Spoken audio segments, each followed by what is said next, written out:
Veoma prijatna i radna atmosfera na današnjem seminaru. Zaista je za svaku preporuku. Prisutni su stručni saradnici, lepo smo se družili.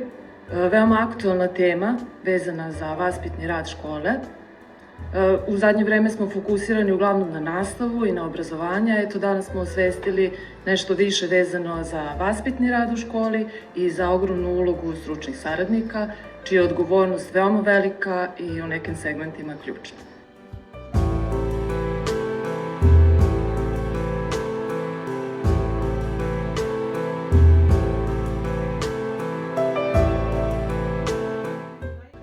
Naziv današnjeg seminara je kako do uspešnog vaspitnog rada u školama i domovima učenika.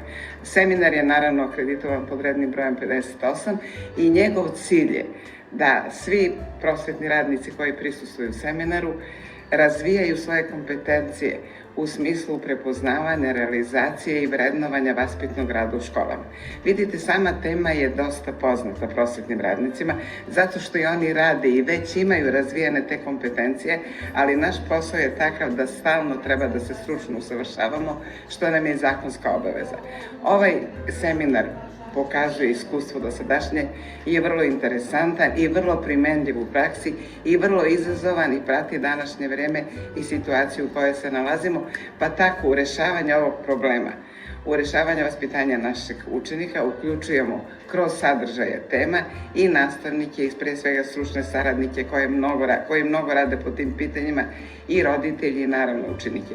Svi se pitaju, svi daju svoj doprinos, samo je važno naći način kako to uradite, a u stvari to nam upravo pruža sadržaj današnjeg seminara.